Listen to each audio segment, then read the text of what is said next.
साथ संगत जी, प्यार से कहना धन निरंकार जी। आज समागम के ये सेवा की शुरुआत रूप में, जहाँ सभी अब आने वाले दिनों में जो योगदान देंगे और ये उत्साह मन में हर एक का कि ये एक भाव श्रद्धा के एक और महापुरुषों के प्रति भी कि यहाँ ग्राउंड में जो भी आए एक एक राहत पाए, सुकून पाए, एक जीवन में हर एक के निराकार और ज़्यादा गहरा प्रभाव, एक एहसास निराकार का और बढ़े। तो ये जो भाव, चाहे हर एक ने कोशिश करके यहाँ सेवा में आके योगदान देना है, पर किसी वजह से अगर कोई नहीं भी आ पा रहा तो उन्होंने भी मन छोटा नहीं करना। ये सेवा तो एक भाव है, मन से एक अरदास, एक ये रूप। तो कैसे हर एक ने जहाँ एक समागम के प्रति जो रुझाव अभी है वो बाकी का साल भी पूरे एक मन के भाव वैसे ही होने चाहिए कि एक सत्संग जाया जाए, संतों के दर्शन करके उनकी वाणी को जीवन में अपनाया जाए, एक दूसरे के चरणों पे अपना सर रख के ये अहंकार रूप तजा जाए, हर एक में ये परमात्मा, ये निराकार ही नजर आए। तो ऐसे भाव संतों ने हमेशा जब जब भी जिक्र किया, साथ ही एक निराकार को मन में हर समय के लिए बसाने के लिए ये सेवा, सुमिरन और सत्संग, और वहीं जो अभी सेवा का आज बार बार जिक्र, और साथ में ही ये शब्द भी कि अपनी इच्छा उस सेवा में ना डाली जाए, एक ये निरीक्षित रूप सेवा का। क्योंकि अक्सर हम ऐसा भी देखते हैं कि कुछ दुनियावी रूप में किसी एक फील्ड को हम अगर बिलोंग करते हैं, कोई नॉलेज रूप किसी में एक ज़्यादा होता है, तो अक्सर कोशिश रहती है कि हम सेवा के समय भी उसको इम्प्लीमेंट करवाएं। एक वो हमारी नॉलेज है तो हम वो काम ज़रूर करवा दें। तो बात वही कि जब ये हुक्म अनुसार का एक आता है रूप, तो वो ही एक ऑर्गेनाइज्ड वे है एक समागम के लिए, अगर उसकी तैयारियों के लिए, तो वहाँ अगर उस कैलिबर की ज़रूरत है नहीं है, उस हिसाब से अगर कोई चीज़ हमारे नॉलेज को अगर दर्शाती है और हमें करना है, तो वो ज़रूरी नहीं उस समय उसकी नीड है, उसकी ज़रूरत है। तो उसी अनुसार तभी वो जो हुक्म रूप में सेवा है कि जब जिस तरह एक आदेश आ रहा है वैसे ही एक रूप सेवा का बनता चलता है, तो वो एक सिस्टमैटिकली भी जहाँ और वहाँ एक मर्यादित रूप, एक मन से श्रद्धा है, तो फिर तो किसी तरह की भी सेवा कहीं पे भी लग जाए, वो मन में फिर कोई और भाव नहीं लाती। क्योंकि सेवा करने के समय तो संत हमेशा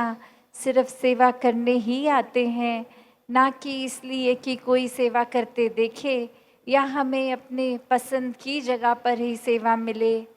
अक्सर मन इतना जुड़ भी जाता है एक तरह से एक सेवा करने के लिए कि अगर उस समय सेवा बोल दी जाए कि आज आपका एक ये ध्यान नहीं कि आप हर बारी अगर प्याऊ पे ही होते हैं तो आप इस बार प्याऊ पे नहीं, आप इस बार कहीं और टॉयलेट इत्यादि में अगर लग जाए, तो मन फिर एक उस सेवा को भी एक्सेप्ट करता है कि नहीं। मन में ये भाव भी कि इतने समय से इस जगह पर कर रहे हैं, इतने एक्सपर्ट हो गए हैं इस जगह पे सेवा करते करते, तो अब हमें कोई नई जगह पे क्यों डाला जा रहा है। तो भाव वो नहीं,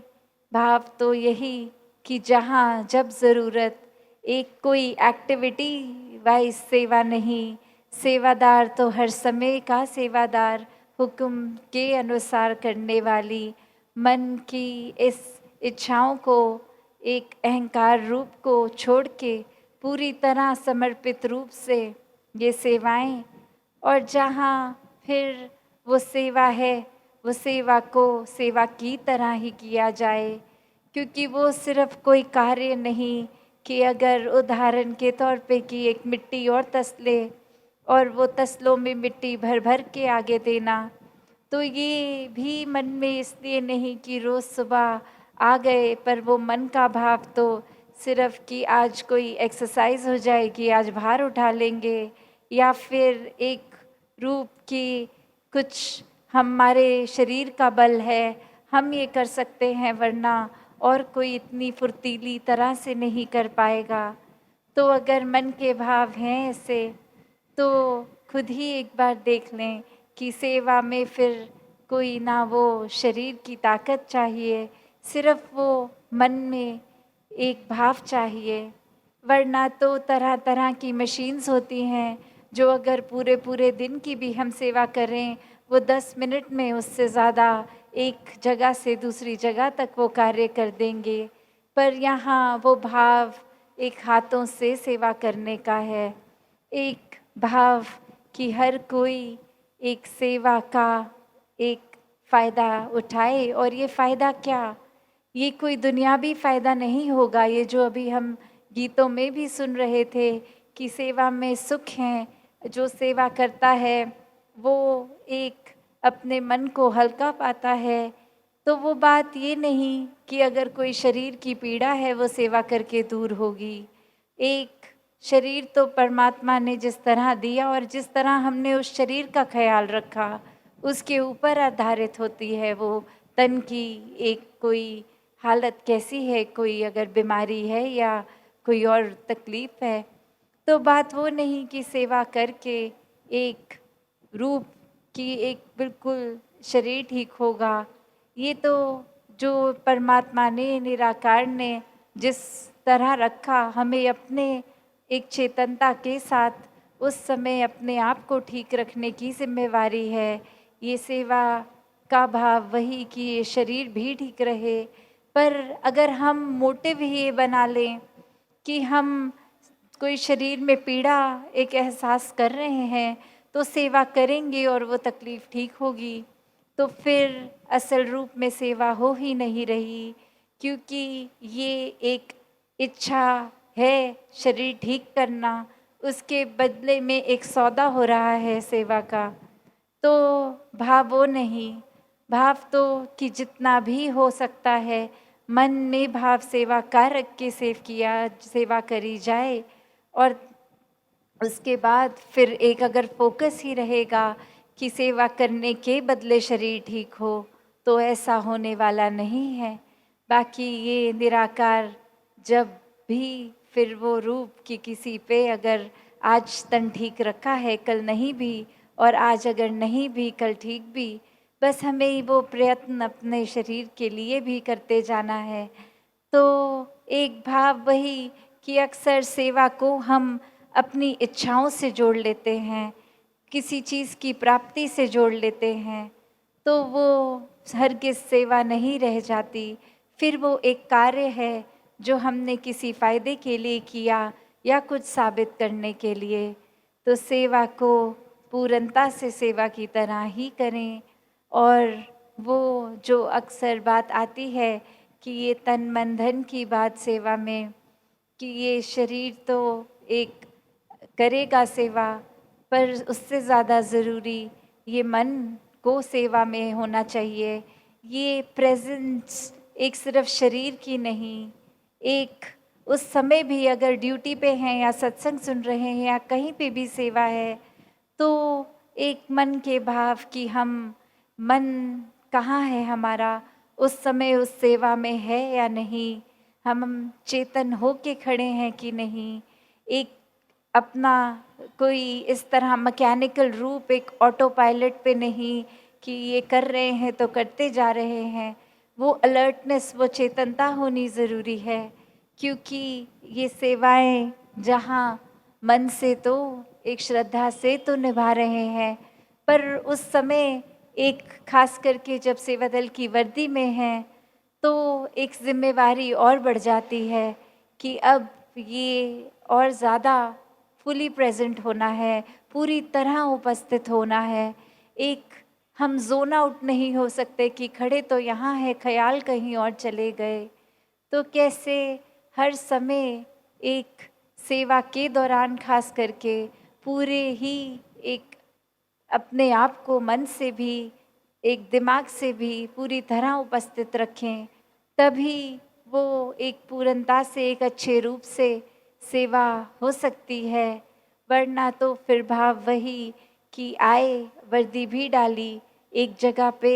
खड़े भी हो गए, बैठ गए जो आदेश जैसे, पर उस समय क्या करना था, वो तो किया नहीं। किस वजह से इस जगह, इस पर्टिकुलर जगह पे ड्यूटी लगी, वो तो कार्य किया नहीं, बस इधर-उधर देख के चले गए, तो भी वो बात उस तरह पूर्ण नहीं सेवा को कहलाई जाएगी। तो कैसे ये सिर्फ़ सेवा का भाव आगे आने वाले ग्राउंड में भी, जहाँ कैसी भी वो सेवा होती है, अक्सर वही कि इसमें कोई एज बैरियर नहीं है, इसमें कोई और तरह के फ़र्क नहीं है। बस अपने आप को एक हमें अवेलेबल रखना है। ये दुनियावी कामकाज किस तरह से घर गृहस्थी को भी मैनेज करना है।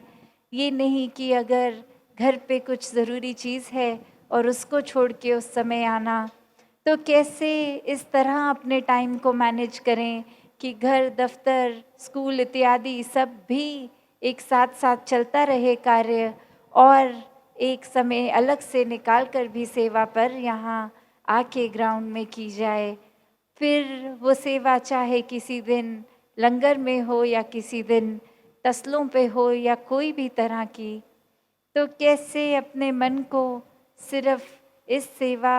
के साथ हम किस चीज़ से जोड़ रहे हैं, ये सेवा करने के पीछे उद्देश्य क्या है? एक खाली मन से जब हम ये करेंगे सेवा, तो फिर वो यही है कि यहाँ अहंकार नहीं तो हम कर्ता नहीं हुए, और कर्ता नहीं तो हम कुछ कर ही नहीं रहे, और कुछ कर ही नहीं रहे तो फिर वो परमात्मा ने ही करवाया तो हुआ। तो बात यही कि सेवा भी एक निराकार से और जोड़ेगी, वरना ऐसा कोई काम नहीं कि हम नहीं करेंगे तो नहीं होगा वो कार्य। तो बस ये दातार ने मौका बख्शा सेवा का, तो इसको पूर्णता से अपनी झोली में डालें, इसको पूरा सदुपयोग करते हुए समय का एक सेवा भाव को मन में रख के ये सेवाएं भी निभाई जाएं। तो हर किसी के जीवन में जहाँ आने वाले दिनों में ये सेवा का अनगिनत मौके, और उसको संभाल करते हुए उसको भी फॉर ग्रांटेड नहीं लेना, क्योंकि कभी भी ऐसी कोई परिस्थिति आ जाती है कि हम अगर आलस कर बैठे कि आज सेवा पे नहीं जाते, कल चले जाएंगे, तो क्या पता कल दातार ने लिखा भी है कि नहीं। तो कैसे एक हर समय पूर्णता से सदुपयोग करते हुए एक कभी भी एक भी पल को उस तरह नहीं लेना कि ये तो कोई बात नहीं, फिर मिल जाएगा मौका। तो अभी जो दातार ने बख्शा है मौका, उसी में जिएं, उसी के साथ, इसी के साथ, इसी के रंग में रंग के जिएं।